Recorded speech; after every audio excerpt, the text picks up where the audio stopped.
Top quality और consistent performance के लिए सिर्फ सिल्वर पंप नाम याद रखना। અમદાવાદથી સમાચાર છે। ગુજરાત યુનિવર્સિટીનો વધુ એક વિવાદ સામે આવ્યો છે। અંધજન 4 રસ્તા પાસેની જમીન ટેન્ડર વગર જ ભાડે આપી દેવાય। રાધે એન્ટરપ્રાઇઝને ફૂડ કોર્ટ બનાવવા જગ્યા ભાડે આપી દેવાતા વિવાદ। 250 એકરની 15,000 વાર જમીન ભાડે અપાતા વિવાદ થયો। ભાડે જમીન પર રાધે એન્ટરપ્રાઇઝે કાયમી કન્સ્ટ્રક્શન કામ શરૂ કર્યું। પૂર્વ સેનેટ મેમ્બરે રાજ્યપાલ સુધી વિવાદો અંગે કરી છે રજૂઆત। સરકાર કે ભાજપના મળતિયાને કારણે જમીન આપી દેવાયાના આક્ષેપ થઈ રહ્યા છે। કયા એક લેટર પર જમીન આપી દેવાય છે તે સ્પષ્ટ કરાય તેવું પૂર્વ સેનેટ સભ્યનું કહેવું છે। દાતાઓએ શૈક્ષણિક કાર્ય માટે આપેલ જમીનના દુરુપયોગનો આક્ષેપ કરવામાં આવી રહ્યો છે।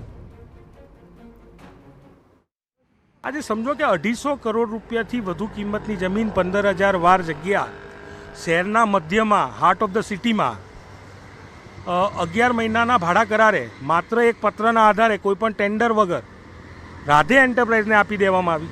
શું કોઈ ગાંધીનગરના આકાઓએ ફોન કર્યો હતો? શું એ કોઈ મંત્રીના મળતિયાઓ હતા? શું એ કુલપતિના મળતિયાઓ હતા?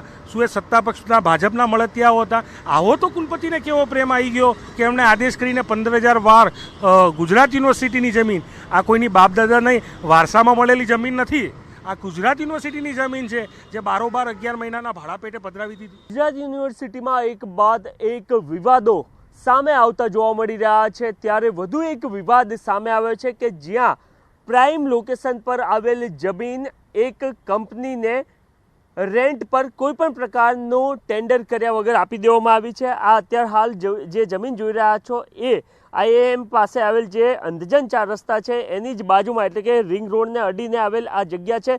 લગભગ 15,000 વારની આ જગ્યા છે ને એ રાધે એન્ટરપ્રાઇઝ કે જે રાણીપ સ્થિત એનું એડ્રેસ દર્શાવવામાં આવ્યું છે એને આપી દેવામાં આવી છે। આમ સામાન્ય સંજોગોમાં જ્યારે કોઈ જમીન અથવા તો કોઈ પણ પ્રોપર્ટી ગુજરાત યુનિવર્સિટીની કોઈને આપવાની હોય તો એની ટેન્ડર પ્રક્રિયા થતી હોય છે, પરંતુ એકમાત્ર લેટરથી આ તમામ જે જમીન છે એ રાધે એન્ટરપ્રાઇઝને રેન્ટ પર આપી દેવામાં આવી હતી।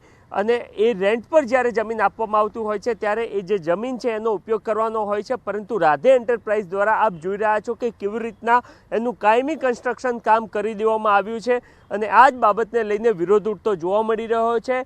ગુજરાત યુનિવર્સિટીના જ પૂર્વ સેનેટ મેમ્બર દ્વારા આ સંદર્ભની અંદર રાજ્યપાલને પણ રજૂઆત કરવામાં આવનાર છે કે આ કેવી રીતના ગુજરાત યુનિવર્સિટીમાં માત્ર પત્રો પર જમીનો આપી દેવામાં આવી છે। આ અગાઉ પણ જ્યારે ગાંધી એન્ટરપ્રાઇઝને GMDC ખાતેનું જે ગ્રાઉન્ડ છે એ આપવામાં આવ્યું હતું ત્યારે પણ એમના દ્વારા આ રીતના ફૂડ કોર્ટ માટે એ જમીનનો ઉપયોગ કરવામાં આવી રહ્યો હતો અને ત્યારે પણ વિરોધ થયો હતો। ત્યારે પણ એ જે જગ્યા છે એ એમની પાસેથી લેવામાં આવી હતી અથવા તો ફૂડ કોર્ટ બંધ કરવામાં આવ્યો હતો। ત્યારે વધુ એક ફૂડ કોર્ટ માટેનું કન્સ્ટ્રક્શન કામ અહીંયા શરૂ થતું જોવા મળી રહ્યું છે।